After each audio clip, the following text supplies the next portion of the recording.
আমি খাবো বড় মাছ।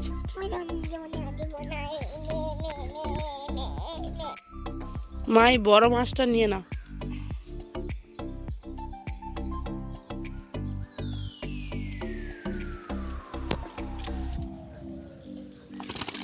বাবারে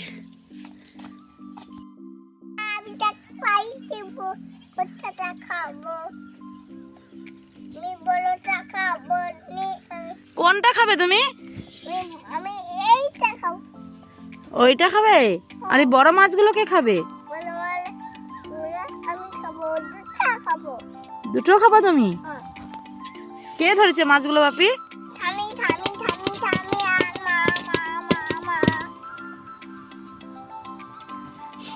কে রান্না করবে মাছগুলো? মা মা মা মা। দেখুন বন্ধুরা, আমি এই মাছগুলো পুকুর থেকে ধরে আনছি। এখন আমার বৌমাকে আমি কেটে দেব, বৌমা রান্না করবে।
নমস্কার বন্ধুরা, আমি সুপ্রিয়া আর আমার সুপ্রিয়া কুকিং চ্যানেলে আপনাদের সবাইকে অনেক অনেক অনেক ওয়েলকাম। আজকে আমি আপনাদেরকে দেখুন দুটো মাছের রেসিপি করে দেখাবো। আমার শাশুড়ি মা আমাদের বাড়ির পুকুর থেকে এই মাছগুলো ধরে এনেছে। এগুলো সিলভার কাপ মাছ, আর এই দেখুন এত বড় বড় সাইজের মোরলা মাছ। তাই এই মোরলা মাছগুলো ভাপা করব আর এই সিলভার কাপ মাছের টকের রেসিপি করে আপনাদের সঙ্গে শেয়ার করব। মাছগুলোর মধ্যে আমি প্রথমে দিয়ে দেব লবণ। লবণটা যে যার পরিমাণ অনুযায়ী দেবে। এরপর দিয়ে দেব হলুদের গুঁড়ো। লবণ আর হলুদ দিয়ে মাছটাকে মেখে আমি আধ ঘন্টা রেখে দেব, যাতে মাছের মধ্যে লবণ ভালোভাবে মিশে যায়। মাছের মধ্যে না লবণ মিশে গেলে তাহলে মাছটা টেস্ট লাগবে না খুব বেশি। আর এই মাছটা দেখো, আমাদের বাড়ির পুকুরে জাপানি পুঁটিগুলো এই বছরই ছেড়েছিলাম, কত বড় হয়ে গেছে, আর এর মধ্যে ডিমও হয়ে গেছে। এগুলোকে এখন আমি রেখে দেব।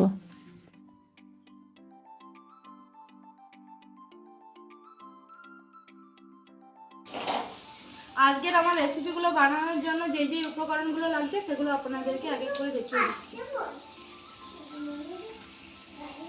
এখানে আছে ঢ্যাঁড়স, এটা টকের জন্য। আর দেখুন এখানে আছে সরষের তেল, আর এইটা আছে সরষে বাটা, আর এখানে আদা ও রসুন বাটা, এটা পেঁয়াজ বাটা, এটা জিরে বাটা, আর এটা পোস্ত কাজু বাদাম বেটে নিয়েছি। আর এখানে হলুদের গুঁড়ো, লবণ, লঙ্কার গুঁড়ো, হলুদের গুঁড়ো, আর আছে কাঁচা লঙ্কা চেরা, 3টে কাঁচা লঙ্কা চেরা নিয়েছি। আর টকের জন্য এখানে আমচুর। প্রথমে আমি মাছগুলোকে মেখে নেব, মোরলা মাছগুলোকে। এখানে দিয়ে দেব পেঁয়াজ বাটা, আর তারপর দিয়ে দেব আদা ও রসুন বাটা। আদা ও রসুন বাটা দেওয়ার পর এখানে দিয়ে দেব জিরে বাটা। এখানে কাজু পোস্ত বাটাটাও আমি দিয়ে দেব। তারপর দিয়ে দেবো শুকনো লঙ্কার গুঁড়ো পরিমাণ অনুযায়ী, হলুদের গুঁড়ো, আর এখানে দিয়ে দেবো অল্প একটু সর্ষে বাটা, দিয়ে সর্ষের তেল উপর থেকে দিয়ে দেব, আর দিয়ে দেব স্বাদ পরিমাণ লবণ। এগুলোকে দিয়ে ভালোভাবে এখন মেখে নেব আমি হাত দিয়ে। ভালোভাবে এমনভাবে মাখবো যাতে মাছের ভেতরে মশলাগুলো খুব ভালোভাবে মেখে যায়। দিয়ে এরপর এরপর থেকে আমি দিয়ে দেব 3টে কাঁচা লঙ্কা চেরা। কাঁচা লঙ্কা চেরাটা দিয়ে এরপর আবারও ওপর থেকে অল্প পরিমাণ একটু সর্ষের তেল দিয়ে দেব। দেখুন ভালোভাবে মেখে নিয়েছি। এরপর ওপর দিয়ে আমি ঢাকনাটা চাপিয়ে দেব। মাছটা ম্যারিনেট করতে করতে এইদিকে আমি উনুনে কড়াই বসিয়ে দিয়েছিলাম, আর কড়াইয়ের ওপরে 2 বাটির মতন জল দিয়ে দিয়েছিলাম। জলটা এখন ফুটে গেছে।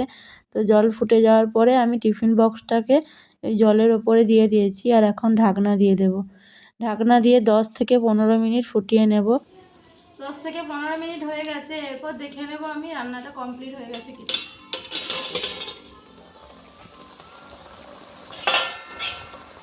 জলটাও আমার অনেকটাই শুকিয়ে এসছে। এরপর আমি এটাকে নামিয়ে নেব।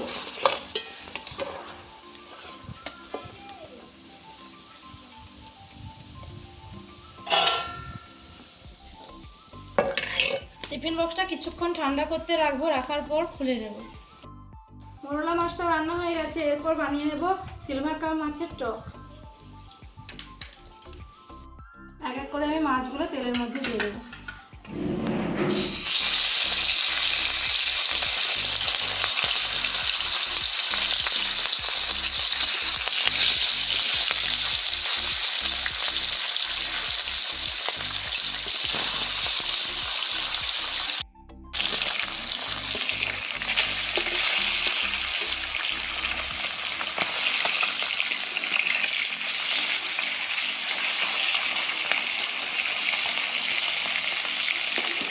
মাছগুলো এখানে আমার লাল করে ভাজা হয়ে গেছে। খুব বেশি লাল করিনি, যেহেতু মাছের টক হবে এই জন্য অল্প ভেজে নিয়েছি।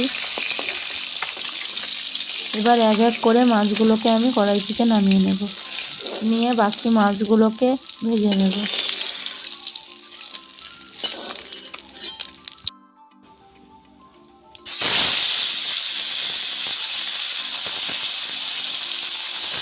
এখন আমি বাকি মাছগুলোকে এক এক করে দিয়ে দিয়েছি। দেখুন পুঁটি মাছটা কত বড়।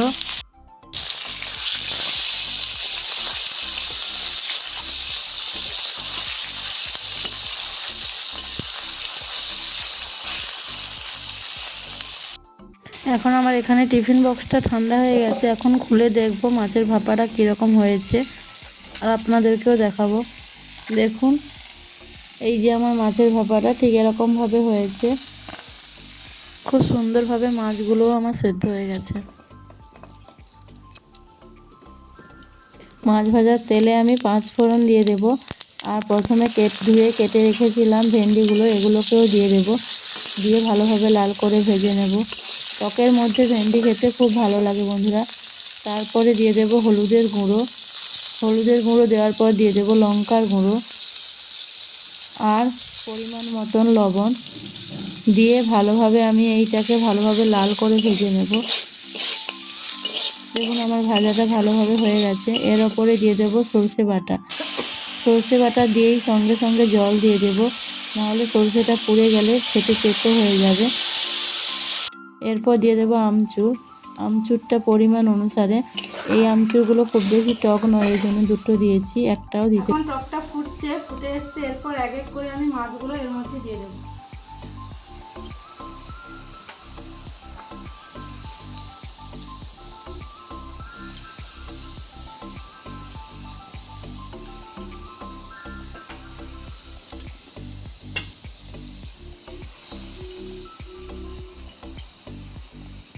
দিয়ে ঢাকনা লাগিয়ে দেবো। বন্ধুরা আমার মাছের টকের রেসিপিটা কমপ্লিট হয়ে গেছে। এরপর ওপর থেকে কাঁচা সরষের তেল দিয়েই নামিয়ে নেব। আর আমার ভিডিওগুলো যদি আপনাদের ভালো লেগে থাকে অবশ্যই একটা লাইক করে কমেন্টে জানাবেন। আর আমার চ্যানেলে যদি আপনারা নতুন হয়ে থাকেন তাহলে অবশ্যই সাবস্ক্রাইব করে আমার পাশে থাকা বেল আইকনটা অন করে দেবেন, তাহলে আমার নিত্য নতুন ভিডিওগুলো আপনাদের কাছে সহজেই পৌঁছে যাবে। আজকের মতন এই পর্যন্ত, দেখা হচ্ছে আবার নেক্সট ব্লগে।